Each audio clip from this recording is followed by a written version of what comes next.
morning. It is 6:31 on Monday, July the 22nd. I'm Will Puckett. Thank you for tuning into Mountain News this morning. This is the last time I'm going to say it, so don't ask where Brandon is. He's on night side. So Kelly's in this morning and will join us all week. So let's head to her.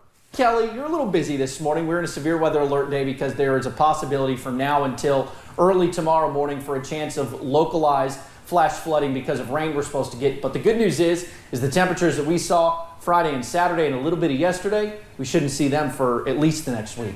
You're right. It's not in the extended forecast. No 90s in the extended forecast. So definitely something to smile about this morning. However, we are waking up to a little bit of showers and thunderstorms throughout the region. We can go ahead and check on Pinpoint Doppler for you this morning. Showers becoming more widespread as we head throughout the morning. So be mindful. You could run into heavy rainfall for your morning commute, and visibility a little bit of an issue. However, not too much fog out there. But if you do run into that rainfall, could be heavy at times, so be careful out on the roadway. So going to give you a yellow car for the morning because we do have that patchy fog, heavy rainfall possible, and that's going to continue through the afternoon. Mostly cloudy skies and showers and thunderstorms, and like I said, heavy rainfall at times. Localized flooding issues definitely possible. Be sure if you do see a flooded roadway to turn around and do not drive through it. I'll have that more on that extended forecast, Will, in just a little bit.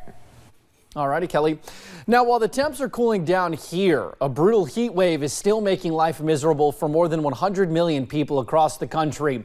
From Texas to the Great Lakes and east to New England, at least 6 people are dead. Meg Oliver has more on the brutal weather. Much of the nation is roasting, triple digits in some places. The humidity makes it feel even hotter.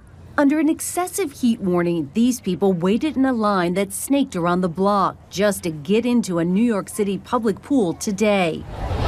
On Saturday, these kids got in and took refuge underwater. It's hot, it can make you sweat hot. For others, though, the heat is extremely dangerous. New York City Mayor Bill de Blasio declared a state of emergency lasting through the weekend. We have not seen temperatures like this in at least 7 years. In Washington, D.C., fountains on the Mall provided relief. So did paddling on the Potomac. Others escaped to the air-conditioned comfort of the Smithsonian museums. The mail went out in Ohio and beyond on Saturday, but the heat was oppressive. Oh, it's rough. At the Cincinnati Zoo, water hoses helped elephants stay cool. Other animals chilled out on ice. Saturday's heat also sparked violent storms and flash flooding. It buckled pavement on a busy interstate in South Dakota, shutting it down. Climate scientists say there is more to scorching days to come here and across the globe. It's horrible. I never felt this hot in years. Since this heat wave started, New York City has seen 3 days in a row with a heat index over 100. New York City typically sees about 2 days a summer with the same heat index. A recent study from the Union of Concerned Scientists finds by the year 2050, there may be 20 days in triple digits, and by 2085, there could be more than 40 days of over 100-degree feels-like temperatures. Even the lowest temperatures during this heat wave are considered sizzling. It will be another night of record-breaking digits baking the East Coast from here in New York City to the Carolinas. Meg Oliver, CBS News, New York. Now, at least 8 people are injured after a lightning strike on a beach in Clearwater, Florida. This is what the beach looked like before storms moved in Sunday afternoon. But then firefighters say the lightning struck near a local restaurant. One man was directly hit and he went into cardiac arrest. He was hospitalized in critical condition. One witness says the victim's girlfriend was next to him when it all went down. I hope he was going to make it. His girlfriend was right next to him on the floor, and she was completely traumatized, so I was just hoping he would make it. At least 4 more victims were treated at hospitals as well, with at least 1 person suffering burns. Firefighters say this should be a reminder to beachgoers to take cover during thunderstorms. Well, the first major wildfires of the season in Portugal continued to burn yesterday near dozens of villages in the central region of Castelo Branco. About 1,800 firefighters struggled to contain the wildfires that have already injured 20 people, including 8 firefighters. The fires broke out Saturday across 3 fronts northeast of Lisbon. Firefighters were being supported by 19 firefighting aircraft and hundreds of vehicles. Well, Puerto Rico's embattled governor is defending new corruption allegations against him as the calls for his resignation grow even louder. 2020 presidential candidates are now joining the thousands of protesters calling for Ricardo Rosello to resign. David Daniel has a closer look, including the familiar faces, lending some star power to the effort. Not backing down until he steps down. Demonstrators intensifying their call for Puerto Rico's governor, Ricardo Rosello, to resign. Puerto Rico needs to stand up right now. This ends when he's out. The protests on the U.S. territory are now entering their second week. This weekend, Democratic Hawaii Representative Tulsi Gabbard joined the crowds. Because what they're doing here and calling out a corrupt government that's more interested in serving the rich and powerful rather than serving the people. She joins a chorus of calls from other presidential contenders demanding Rosello resign. The mass protests erupted after nearly 900 pages of private chats between the governor and his inner circle were leaked. The profanity-laced, misogynistic, and homophobic messages targeted fellow politicians, members of the media, and celebrities. And what this demonstrates is a lack of moral character on the part of the governor, and that he has lost the ability to lead. But demonstrators are also rallying against alleged government corruption. All this while the island deals with high poverty rates, crushing debt, and the ongoing recovery from Hurricane Maria. This government has been left to run wild with our economy, with the money. Meanwhile, the governor is fighting off new allegations he took payments from the island's legislature. On Twitter, Rosello denied the new claims and is refusing to step down. I'm David Daniel reporting. Now, official election results from Japan's general election are expected this morning. Lawmakers are competing for more than 120 seats in the upper house of the National Diet. The contest has been distinguished by a surge in female candidates, which could help bring more gender equality to the male-dominated parliament. But that's only likely if the prime minister's ruling party suffers significant setbacks. Well, archaeologists are stunned by an incredible find near Jerusalem. It's a 9,000-year-old village that's providing a wealth of information about the Stone Age. Michael Holmes has more.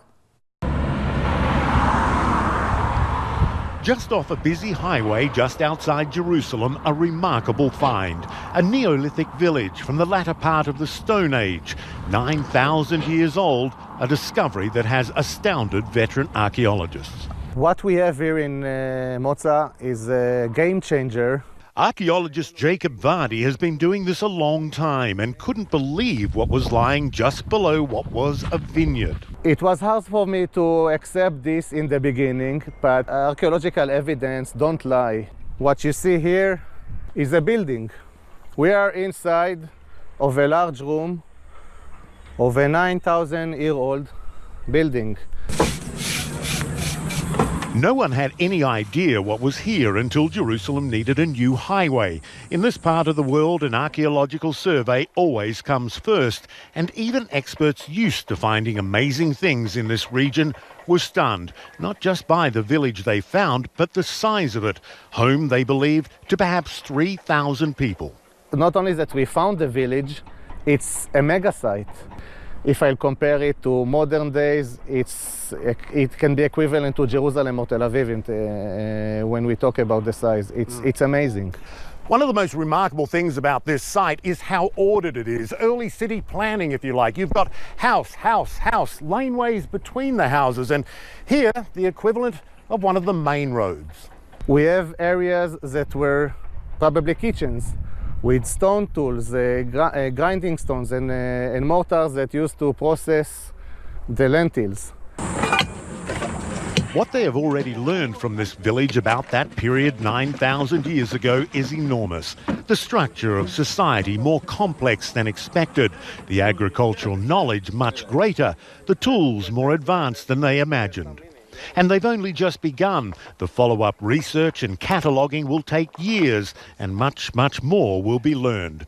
Vardy says it is the highlight of his career. Nothing could top this. It's a once-in-a-lifetime project, and I couldn't hope for anything better than this. It's an amazing discovery. As for the highway plan that led to the discovery of this place, that road is still needed. After the site has been meticulously documented, catalogued and digitally surveyed, some of it will be preserved for tourism and study. The rest, well, that highway will still be built, and much of a 9,000-year-old village will disappear once again. Michael Holmes, CNN, Jerusalem. Well, it is 41 minutes after 6 o'clock, and that means it's time to take a look at your weather. So let's toss it on over to Kelly. She gives us a breakdown on this soggy Monday. Kelly? Will, soggy Monday indeed. Definitely Monday weather, but pinpoint Doppler showing a few showers and storms this morning. A lot of us are dry. However, we're heading into Laurel County. We're seeing those showers and storms move through, as well as just to the north and west of Pike County. Now, temperatures around the region still in those lower 70s, and that's pretty much where they're going to stay throughout the morning, only getting into those upper 70s by the time we get into this afternoon. Plenty of showers and storms are on the way, Will, and we will see a localized flooding threat throughout the region. We do have that flash flood watch in effect until Tuesday morning. I'll have that extended forecast here in just a little bit. All righty, Kelly. Thank you, ma'am. Well, we will have also stories that are trending on WIMT.com next. As always, thank you for joining us right here on Mountain News this morning.